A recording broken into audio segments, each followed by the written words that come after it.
Welcome, ladies and gentlemen, to the Film Club podcast, where every week Mr. Dean and I talk about films we love, films we've never seen before. Some are good, some are bad, but we always have fun at the Film Club podcast. Mr. Dean, how are you doing today? I'm doing just fine. Please don't call me Mr. Dean. It sounds so formal for this kind of conversation. And it's not going to be a formal conversation today because it's my pick, and we're talking about a film that's near and dear to my heart.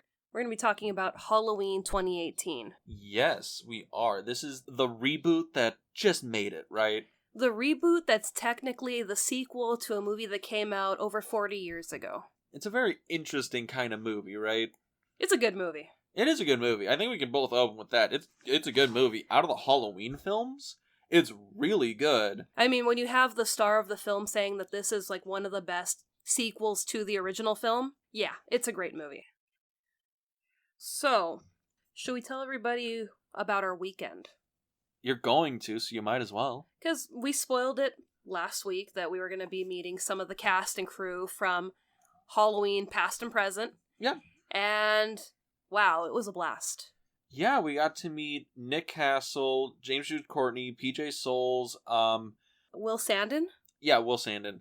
And all of them were really awesome. They were really cool people. I got them to sign my copy of the original script, which was super cool. You loved walking around with that script. It was super cool, and everybody's like, oh, no one's brought me one of these, so it was really nice. Yeah, I thought it was really creative on your part to bring a script with you. Yeah. It's not the most original thing out there, but it was something nice to get signed. Well, I mean, everyone else, including myself, had posters, so, you know, Posters, pops, yeah. Lots of Funko Pops. Oh my god, so many Funko Pops and action figures and statuettes that people were signing. But yeah, it was fun. I mean, it was awesome. The Sugarmint Gallery in Pasadena threw the event together, so kudos to you guys. You guys put together a killer event. Really great gallery. If you guys haven't gone to that gallery, highly recommend. They have tons of great art installations that they change out every few months. But yeah, so the movie. The movie that brings us here yes. together today. Halloween 2018. Where do you want to get started on this one? Well, I think we should probably start with the plot of this movie. After you. Halloween 2018 starts with Laurie Strode. She's back, and we are 40 years away from the events that occurred when she was a teenager. And Laurie has been kind of a doomsday prepper since she was attacked so many years ago. She's had a daughter, she has a granddaughter, and Micheal is being transferred from one institution to another, and of course, he escapes. And now it's turned into doomsday to, we are here, it is time to fight off Michael Myers. And will they get him in the end? We don't know. I mean, they do. This movie's been do out. They? I mean, because we do have Halloween Kills that's coming out tonight. You know what? That's the thing. I fucking hate all the sequels to Halloween with a passion. You're excited to see Halloween Kills just as much as I am. I'm excited to see Halloween Kills because this movie, oddly enough, wasn't shit, which is such an abnormal thing to happen with like the Halloween sequels. I will continue to go back with this. The Halloween franchise as a whole is pretty bad. The first one, John Carpenter's 78 Halloween, is a masterpiece. Yes. Halloween 2 is pretty decent, and then the rest of them almost unanimously are pretty garbage. Halloween H2O was like a really good comeback. It's like, but it's like, it went Halloween, Halloween 2, H2O, and the rest of the 7 movies were hot garbage. Yeah. And then this movie is like, finally, it's Halloween, Halloween 2, and H2O. I'm just going to go on a tangent. I mean, for me, I'd flip it. It would be Halloween 2018, H2O, and then Halloween 2. Yeah, I can see that. Halloween H2O, I just have... We'll get to that at some point. We will. Because the CGI mask annoys me. Yeah. So, but Halloween. I'm going to go into my little spiel about how this movie came into being, because it's really interesting. Oh yeah, it's interesting to see how many different hands it was passed through until we actually got the final product in 2018. Yeah, I mean, I'm not going to go deep dive from 78 on, because that's a whole other fiasco, but I will start with some of the highlights for how we get directly to this movie. Okay. Rob Zombie's Halloween film and Halloween 2, the studio wanted a third film, right? Mm-hmm. But I haven't seen either. Really? Yeah. Honestly, they are not great movies. They're really flawed. Halloween 2 is objectively pretty bad, but they have probably one of the best Michael Myers to be like portray him on screen, Tyler Mane. Mostly just because, like, I'm not even joking. He's like 6'8" and like 300 pounds, so he actually has a physically dominating screen presence. But the rest of the movies are kind of bad. It's a good Michael, but the rest of the movie's kind of bad. Yeah, I'm gonna stick with Nick Castle and James Jude Courtney as Michael Myers. No, that's totally fine. They're great actors in and of themselves. It's just, I really enjoyed Tyler Mane as Michael Myers. That's probably just I will me. be judging you over here while I sip on my Dr. Pepper. You fucking monster. But, speaking of monsters, so Rob Zombie, he declined to do a third movie because after the first two and studio stuff, he just was not down. And so the Weinstein Company decided, you know what, we're going to make a third Halloween film without him, with a blackjack and hookers. And it's going to be 3D. It was going to be Halloween 3D, and that fell through. And then, cashing in on the found footage genre, they were like, let's make a found footage Halloween film, and we'll make that 3D. That also fell through. Yes. And then they said, you know what, fuck it. We'll make a direct sequel to Halloween 2. We'll set it in 1988. We'll have Jason Isaacs play Dr. Loomis, and it'll be all like a period piece of like this horror film set in 1988. It'll be perfect. And that also fell through. But I do suggest you find that script because it's actually kind of metal. Okay. But this cycle of the Weinstein Company trying to come up with a reasonable thing to do with the franchise comes in, fails, until they run the rights out. Yep. It goes up for sale. Jason Blum of the Blumhouse production company. All hail Blumhouse. All hail Blumhouse. They go in with Universal. They get this idea to like, okay, now that we have the rights to Halloween, we can finally make a good Halloween movie. Mm-hmm. So they get the film, and they're trying to figure out, we should just make a sequel to Rob Zombie's film. We'll just continue that continuity. They said, no, that's horrible. And then they're like, well, we'll make a Halloween film that follows where Halloween Resurrection left off. We'll go back to the old continuity. They're like, no, those movies were horrible. Okay, then we'll make a movie that's in direct sequel, but we'll only count the first two films as canon. And we'll make it a period piece. Yeah. Like the Jason Isaacs one. And they're like, yes, but let's change some stuff. And that's how we get this movie, where it's a modern sequel to Halloween 1 and 2. Well, more Halloween than 1. More Halloween 1. I think Halloween 2 is only it's like a loose canon relation to that film, right? Because some stuff from Halloween 2 is included, but not everything. Not everything, but it's canon because one of our characters that does get killed in the film says, well, isn't your grandmother and Michael Myers like brother and sister? Which is only in 2. In 2, yeah. And then, Laurie Strode's granddaughter's like, no, that's just some rumor that the newspapers came up with to make people feel better. So it's like we kind of get touches of each movie in this film. Yeah. And that's the thing, because that whole course of time is basically from 2009 to 2018. So 9 years is how long it took for this film to even be made. Yeah. It's just been permeating and turning into different things, and I think we got a beautiful cut at the end. I'm surprised we got anything good at the end of this. Not only good, but like really good. Because this film is released in 2018, and it makes $256 million against a $10 to $15 million budget. Boom, there you go. Just raking up those numbers. I'm not even discrediting it, because like that Blumhouse model is really good. Just, I will give you a modest budget, but I'll give it to people who are good filmmakers and just give them the creative freedom to do whatever. And I can applaud that. Yeah. But also, not only did it make all that money, it also had a very rare thing happen with the Halloween franchise and horror movies in general. The clouds opened up, and the critics came down and were like, this is a good movie. And I was like, what? And I was like, it was a miracle. It was a miracle. Literally, I have a quote from one of the critics that, I'm paraphrasing. Yeah.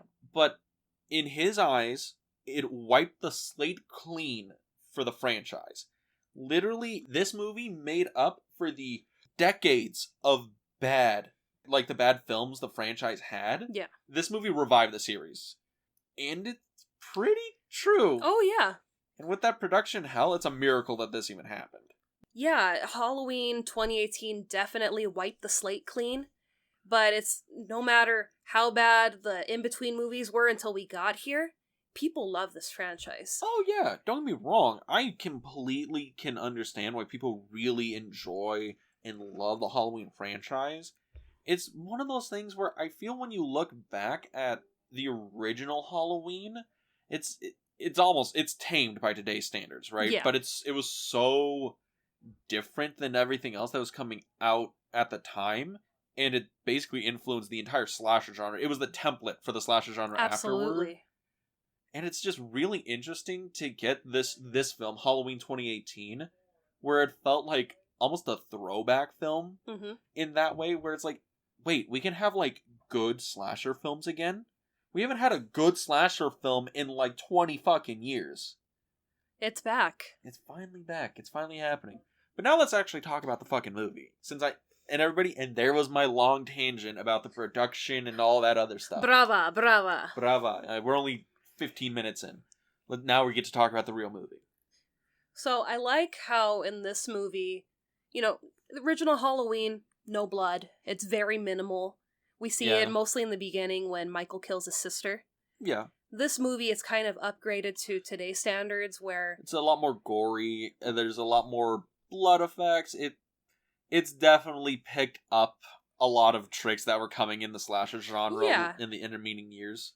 Versus 78, where they kind of pulled more towards Hitchcock, where it's more what you don't see. A lot more suspense, and that's credit to John Carpenter as a director, which is probably the most interesting thing when you compare the two, is David Gordon Green and John Carpenter are totally different directors. Like, John Carpenter, I don't think you would ever describe him as a flashy director. No. But David Gordon Green, he kind of likes playing with people's expectations with the camera. Yeah, and I thought it was interesting when I was doing my research that, I guess in an interview, Jamie Lee Curtis said that she really felt close to the new director of this film because he reminded her so much of John Carpenter when he was doing Halloween in 78. So even though they're two different types of directors, they do have some common interests that were able to pull these two amazing films together. Oh yeah, and it's also fascinating just because this movie... I'm gonna keep going back. This movie should not be as good as it is. I love it. I mean, I understand.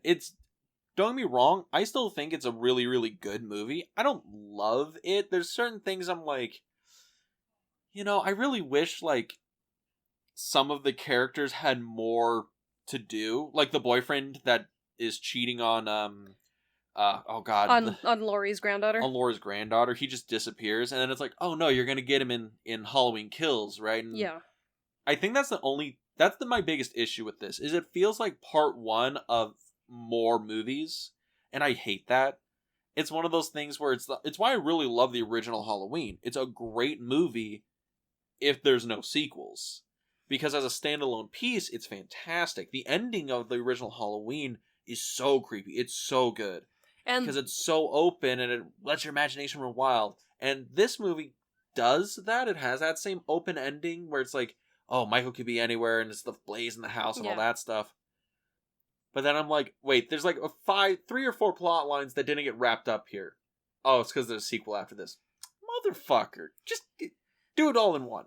Yeah, and I mean, that's how John Carpenter felt with 78. He really wanted that to be a standalone piece, nothing else. Yeah. But the studio was like, wow, you just raked in a ton of cash.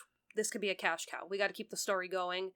And that's how we got, 2 through however the way that they were, because John Carpenter really didn't have his hand in them. Yeah, because that's my favorite. I love John Carpenter. Me too. He is great. He is everybody's grumpy old man, because he has said continually the reason he loves the Halloween franchise is because every time they make a new Halloween movie, I hold my hand out and a check appears. Because Halloween's one of the only films in his filmography that is very popular, continually getting remade. They're continually adding movies onto it. A studio keeps churning them out because they're so popular. Yeah. And he owns the entire creative rights to Michael Myers. Yeah. and they have to keep paying him out for these, even if they're bad. And he's like, yeah, fuck it. He's like, I made one great movie, and it's been paying me out for decades. Yeah.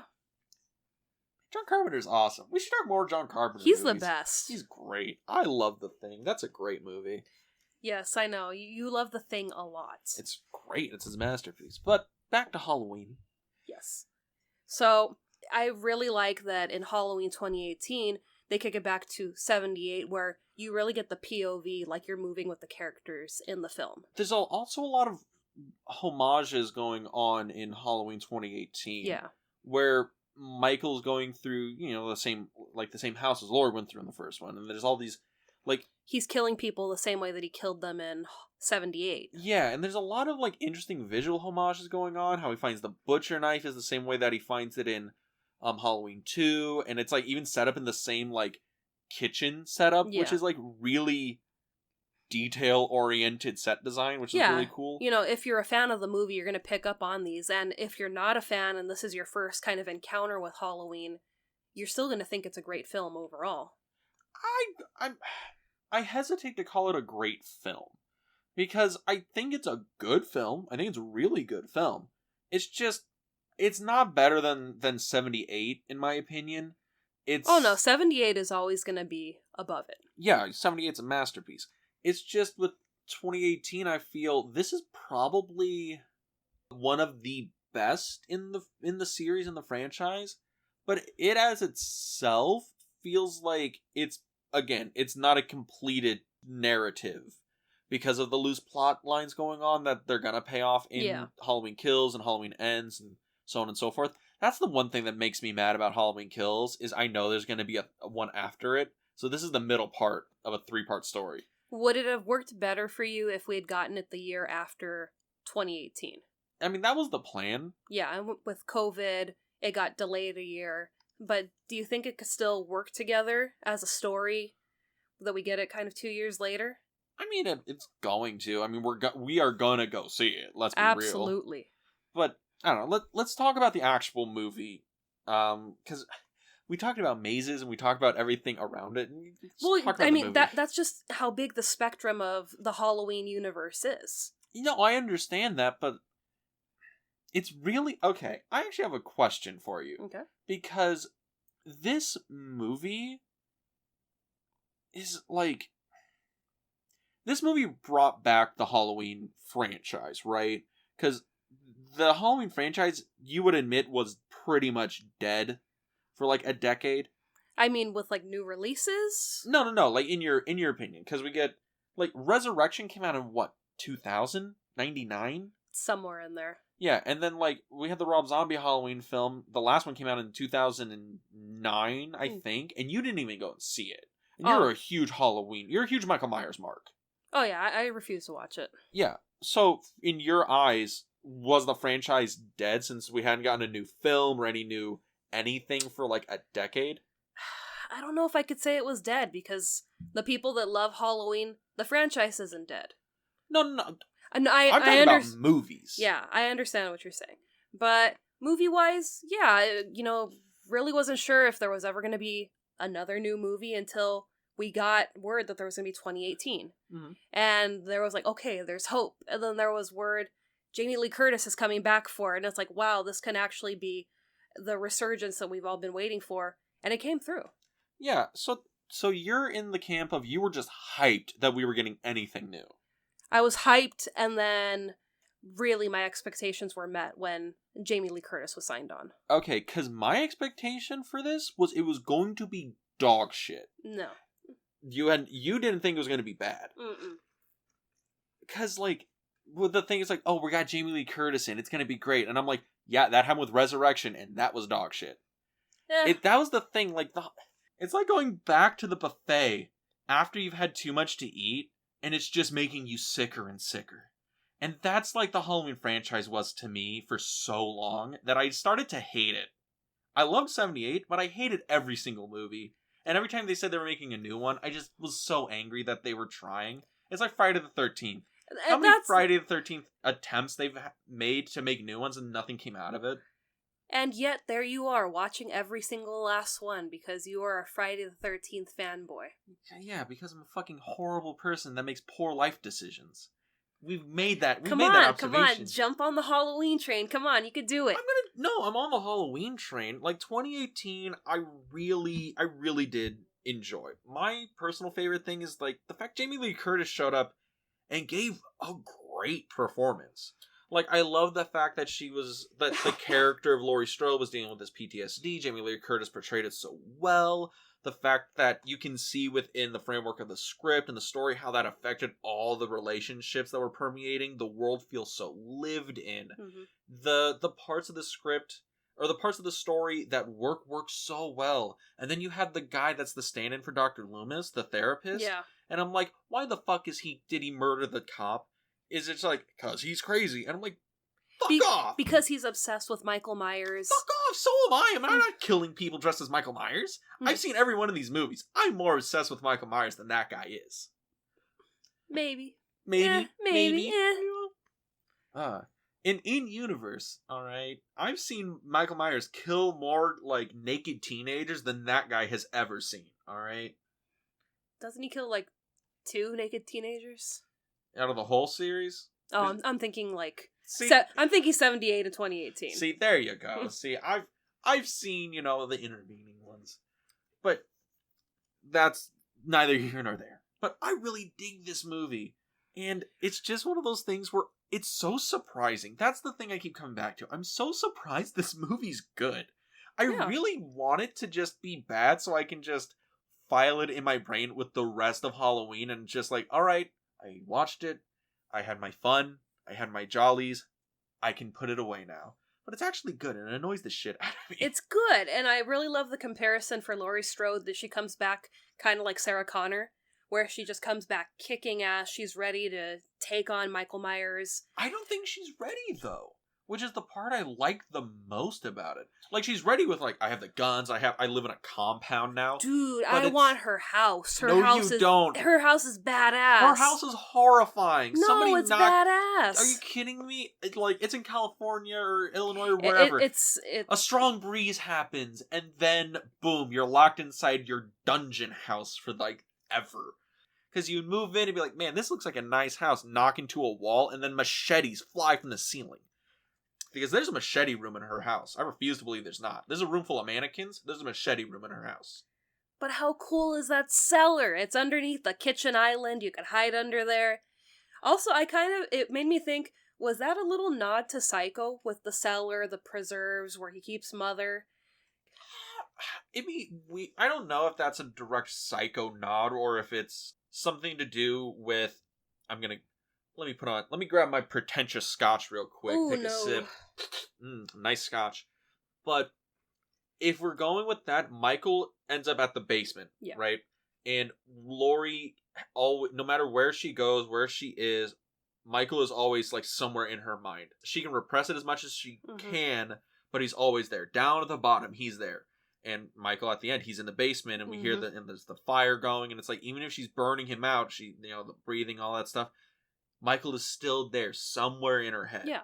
And I think that's why it's in the basement. It's probably more like a thematic kind of thing than a direct Psycho nod. Not like H2O where it's like, yeah, we get heavy psycho nods. For God's sakes, the actress that played Marion Crane, Jamie Lee Curtis's mom is in that movie. Yeah. Janet Leigh's in that movie. Thank you. I can never remember. The car from Psycho, the same plate. She drives off in the car. Yeah, she drives off in the car. They infuse the Halloween theme and the Psycho theme together, which is beautiful. I feel H2O just really wanted to be like Psycho 40 years later instead of Halloween 20 years later. What a fusion that could have been. But I really liked the Easter eggs that we get in this movie. There's a lot of them. Like, I will go into this in terms of what the movie's doing. I'm just so happy that the director, the writers, seem to actually care. God damn it. This movie makes me angry. It's like, fucking Danny McBride's a writer on this, and I'm like, oh my god, there's gonna be some weird stoner fucking humor in this. Michael's gonna kill a guy with a bong knife, and what the fuck is this? And it's like, no, it's fucking great.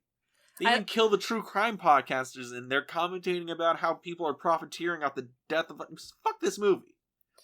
I like how Dean's saying all this, but he's saying it with a big smile on his face. It's the problem with this. It's like, I want to find something to not like about it, but I really can't, because I enjoyed so much about this. It's one of those things where I have not seen a good slasher movie in so long. And it's like going home. It's it's like being a wee lad and going back home to the islands. But yeah. Okay, Mr. Dean. Yes. I'm sorry, I keep going on these rants about this fucking movie. But yeah, you know what? Your turn. You get to go on a rant. Go as deep as you want about this movie. I will sit here patiently. No, I don't need to go on a rant, but I think, why don't we jump from what we were talking about to characters? Because we have, of course, we have Laurie and Micheal back. Yeah. We have the introduction of Laurie's daughter, Laurie's granddaughter. And it's just, the world's kind of expanding versus Halloween 78, where we have Laurie, a brief cameo by her dad. In 78 it's a very tight, character web, and in Halloween it's a little bit bigger. It's one of those things in a lot of horror movies like this where you're always looking who's going to be the one to get killed, whereas, how many of these are bodies and how many of these are characters? Yeah. Like most slasher movies. 99% of them. And we have we have her daughter Karen, right? Yeah, we have Karen. Poor naming decision, 2018. Poor naming decision. And then what's the granddaughter's name? Allyson. Allyson. Okay. So I think Karen and Allyson, and showing how their relationship is so affected by the memory of Michael Myers, and how that has affected Laurie Strode, Jamie Lee Curtis's character, so much. It's such a beautiful family drama going on. It's I could see that whole dynamic in a totally different film that's just a straight family drama, but it's so good in this. And it's because Karen is very much Mom, you're fucking crazy. He is in jail. He has been for 40 years. Yeah. It's fine. I'm really angry you made me learn how to be a Green Beret when I was 7. Can we just get over it? And then, the daughter is very just teenage wasteland. And her boyfriend's a dick. Actually, a cheating dick. Cheating dick. And I'm he showed up in a dress. I'm bro, you showed up in a dress for this girl. Ain't you gonna cheat on her? Come on now. At the same party. Same party. Couldn't have waited. But yeah. And then you have her friend who's really pining for her, and then he dies. And then we get to the bodies. We get to the 3 characters that are characters, and then there's the bodies. And I think that it's brilliant that we really start the body count early with, people at the gas station. We're kicking it back to, the early origins of Michael Myers, where there's the gas station, the coveralls. Mm-hmm. He's really stepping back into his character. So we have, body count, and then just the real body count that takes place once night falls. It's Halloween. People are out trick-or-treating. I love the first kill at the gas station. That is just... It's so good. There's great suspense going on with the teeth. It's gruesome. Oh, yeah. And it's, really subtle. And the fact that it does it with those, podcaster people who are... As soon as you see them, you're just oh, can these people fuck off? Yeah. Oh, my God. But then it's this is kind of great. This is kind of awesome. And it's a really good, well-done sequence. And I'm really a fan of that one. And just the fact that the female podcaster just kind of gives up. She has the it's not a tire iron. It's a crowbar. Yeah. She has a crowbar, and she's just kind of well, I'm not going to use it. I'm just going to let him strangle me to death. It's do something. Anything. And it's no. You're definitely on the body list. Yeah, that's the thing. Everybody else after this is just bodies. Going through this movie the first time, wasn't sure. I'm is he gonna kill Karen? Really, stick the knife into Laurie's heart by taking out the daughter, the granddaughter? I thought that was on. I don't think he was gonna take the granddaughter. I thought he was gonna kill Karen. Because in a really sick, twisted thought, because once I found out that this was already greenlit as a 3-picture thing. Yeah.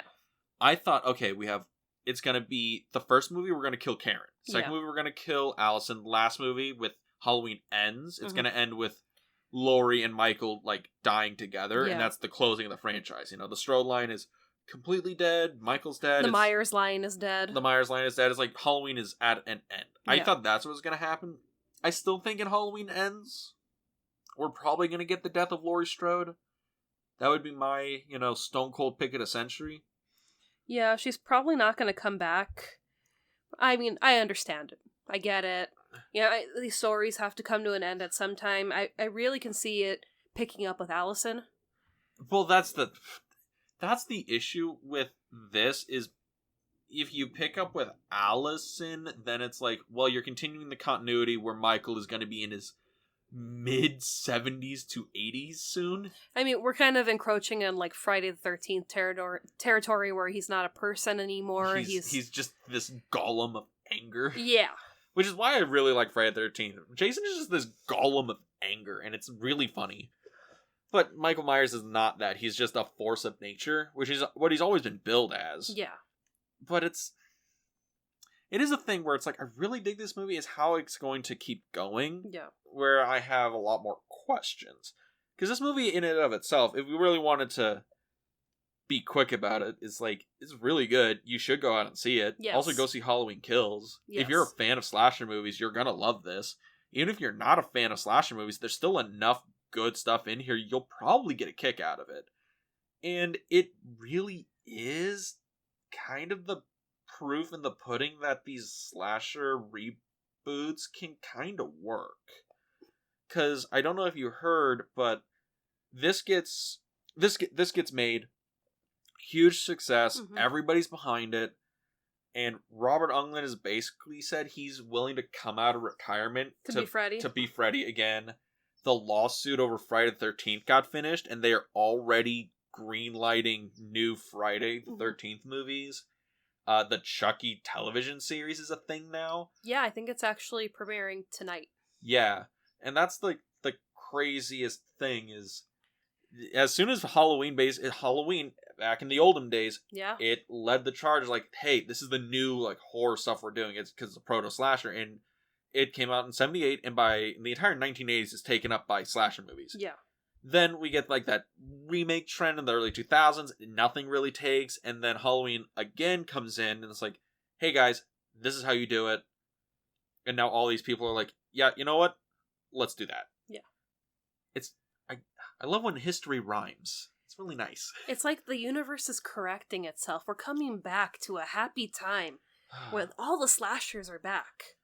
I keep jumping between 2018 and 78, and I'm like, this is basically just a Halloween retrospective. Because they go hand in hand with each other. And I really love that, it turned into body count and, what different things can he do. But we kicked it back to 2018 where I was actually a little afraid of some of the scenes in the movie. Yeah. It went back to suspense. I mean, let alone the closet scene. When it's the little kid. It's the little kid and the babysitter. It's, it takes you back to that childhood fear of there's a monster in my closet. Is that the boogeyman? The boogeyman's real. But we kick it back and she's, it's fine. And she opens the door and there he is. It's like, he's in there. But it's like, I don't want him to be in there. I don't want him to kill the little kid. But I really love that this movie brought back the fear. I mean, don't get me wrong. I don't think there's nothing in this movie that I'm like afraid of because I'm a jaded bastard at this point. But I did really appreciate that it was being suspenseful, that it was really going for something more than jump scares, and it was really, really trying, and I appreciate the hell out of that. But yeah, Boo, anything else you want to talk about with this one? Well, I think we have to talk about the new Michael Myers that we get in this movie, James Jude Courtney. Yeah, we'll talk about him real quick, because we got to meet him. We did. Very nice guy. Super nice guy. Yeah, he was really good in this movie. And it's really weird because, like, Michael's not that hard to get. Make him walk one place to the other, be big and imposing. But James Courtney is actually a really good actor in a like that physical sense, because Michael has this blank expressionless face, but he does have very imposing presence, and he does like move things and look at things and like handle objects in a way that's very, very just, it's unique. Yeah, it's one of those things where it inhabits that character in a way that I really, really dig, because there's been a lot of things going on with the Halloween franchise where they stopped being, after Nick Castle, it was just stuntmen, right, that were Michael Myers, and it's a thing where it's like, don't be wrong, there's some stuntmen that are fantastic at, like, using body language and acting behind masks and doing all these other stuff, but James Duke, like Kane Hodder, who played Jason in the later films, he was a great Jason, became the definitive Jason. But with Friday the 13th or with Halloween and James Duke Courtney, he really embodied like a character of Michael Myers, and he did a fantastic job of it. I mean, Michael Myers kind of reminds me, Michael and Jason kind of remind me of like the silent movies, where the actors really had to, express with their bodies and their faces. And with these two, we don't see the face. We see a mask the entire time. And just body language alone tells so much of a story. And I think that's special that these guys can pull this off. Yeah, it's why I like Charlton Heston. Yeah. Because people call Charlton Heston a very wooden actor, but I'm like, no, he's a very physical actor. He has a very physical like way he portrays his characters. And I can see that here. James Courtney is not Charlton Heston, but he's really using his body to like tell a story and portray a character, and I really think it does a good job. And it's interesting to see that Nick Castle's kind of passing over the torch to James Jude Courtney. Yeah. And it's not a thing like he's begrudgingly doing it. It's, no, we finally found the person that is worthy of taking over this role. And it's fun because Michael's back. Yeah. We have a good Michael again. We have a great Michael again. I mean, just meeting him, it kind of adds to the Michael character because he's such a nice guy. He's really nice. And, seeing him in person, it's kind of like, wow, you are tall. So yeah, that really adds to the menacingness of Michael Myers. It's not like, oh, it's this little short dude with a knife. I mean, it's like, not to burst anyone's bubble, but I am taller than James Duke Courtney. Are you? I thought you guys were about maybe the same height, or... I was just saying... I was as tall, or at least taller, than Michael Myers. I'm feeling really good about this right now. But did Michael Myers call you darling? He did not, but you got weak at the knees. You were like, "Oh, Michael, oy vey." It was a fun experience. It was a great experience. Thank you again, James Jude Courtney, for being so kind and gracious with your time. I can't wait to see Halloween Kills. And you know what? I think that's going to be our last little talking point here, because we're getting a little deep into this recording. So, what are you hoping to see in Halloween Kills? Well, Halloween 2018 was more, we're finally bridging the gap between the old and the new. The old and the new. Now we're kind of banding the Strode girls together to take down Michael. We have the town of Haddonfield that is just up to here with Michael's antics. Mm-hmm. So I'm excited to see more of the past be brought into the future. You want a lot more, because you're a fan of the detail-oriented stuff going on here. You want more of the Easter eggs, more of the callbacks, more of that. You're going to get that, because what is it? They already spoiled that, like, what is it? Tommy's coming back, Lindsay's coming back, the nurse is coming back. Yeah. I mean... We don't have Donald Pleasance anymore. May rest in peace. Yes. Actually, he'd be 100 and something years old if he was still alive. Yeah, I don't remember if it was his birthday or his death date that just recently passed. Yeah, but I know he would be a super duper senior if he were still with us. I know Saturday you were so stoked when that cosplayer showed up as Donald Pleasance. Because everyone shows up as Michael Myers, and the parents get their little kids to show up as young Michael, and no one shows up as Donald Pleasance. And then Donald Pleasance showed up. And we have our friend Rob, who cosplays as Michael Myers. He's at The Real Michael Myers on Instagram. And he's really good, he's too. Great. He always shows up in a different, form of Michael. He showed up for the 78 version this past Saturday. Yeah. And, it's just amazing every time. He goes all out for those. He goes all out. He knows the walk. He does the head tilts. I'm pretty sure, does he make his own Michael mask? I know he buys them, but I think he might enhance them to whatever costume he's going to be, or whatever version he's going to be. Yeah, because I think I saw one where he did a Halloween 2 one. That might have been the first time he did it, and I saw, like, the punctures, and there was, like, how... I'll just go in to say he's very good at his craft. Yeah, very good. Yeah, the first time we met him, he was Halloween 2018 Michael. Mm-hmm. And then when we went to Midsummer Scream over the summer, he was Halloween 2 because he had the blood coming down from the eyes. That's what it was, yeah. And then this past weekend, he was 78. So give him a follow. He does cool stuff where he kind of fuses Michael into, like, current situations. My favorite is Business Casual Michael Myers. Absolute favorite. But did you see his pictures when he was like Michael on vacation? Michael on vacation. No, that's my favorite. Where he had like the Hawaiian shirts and he was just like chilling out in front of the Michael Myers house. Oh yeah, that was great. But I'm excited to see them go back to the house because we don't get the house in 2018. We don't know. In Karen's bedroom, we have a dollhouse that's a replica of Michael Myers' house. But this time, we're actually going back into Haddonfield. So, you're excited to just keep digging into the old of Halloween and just seeing what they do new with it? I love nostalgia. I'm excited to see the old and the new meet. But I'm also excited to see the kills. Because just off the trailers that we've seen, this is like Michael on PCP. He is just like even angrier. He is going after everybody in his path. I'm just excited to excited to see the movie and see. I'm really interested to see how they incorporate a lot of those older characters into the story because we didn't see Tommy or Lindsay or any of them in the previous film. No. So I'm going to be interested how they bring it back, how they reconnect. Is it going to be like a Jamie Lee Curtis, calls them as like Avengers Assemble? Yes. That would be the best. That would be awesome. That's going to be a story for Halloween because guess what movie we're going to be doing for Halloween? We're going to spoil it early. We're going to be talking about Halloween Kills the week of Halloween. But before that, we have one recording day in between because we're bad at scheduling and we're not that bad. We're not that bad, but we also forgot where certain things lined up. So in the meantime, we're going to have you enjoy a Peter Jackson film. No, not Lord of the Rings. We're going to be showing you one of his very first films.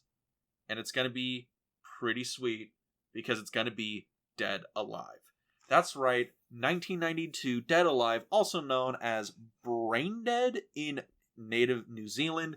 It's a fun zombie comedy, great gore fest. I think you're going to really dig it. I've never seen it, so I'm excited. I like Peter Jackson movies. I love zombie movies, so I'm excited to watch it. I will give you one word of warning. You're going to watch this and then try and figure out what studio would have given this man $1 billion to make Lord of the Rings. Because it is a wonderful movie. Wonderful movie. All right, I'm game. But if they wanted to listen to the Halloween stuff, where can they go to find us? Well, if you want to listen to us on a platform different than you currently are right now, we're on Anchor FM, Apple Podcasts, Spotify. We're also on YouTube. Would you like to give people the information about our YouTube? Yes, you can go to our YouTube channel In The Frame, where you can find this podcast, the Film Club podcast, as well as the other two podcasts on that channel. That's going to be the Film Odyssey podcast, where me and my brother trek through cinema looking for the best film ever made, and we're currently going through the AFI Top 100 Films of All Time. And you can also look at our other podcast, Too Obscure for TV, which is doing a relaunch. We're releasing newer movie reviews, more like art house movie stuff. And I believe right around this is getting released, we're going to be doing 4 mini reviews of our favorite Nick Cage movies of the last couple years. Of course. We're big fans of Nick Cage at, Too Obscure. But yeah, anything else? Well, we got to let you guys go early because we're going to go see Halloween Kills right now. All right, everybody. Goodbye. Be careful of the boogeyman. You are so lame. Peace. So are you. Peace.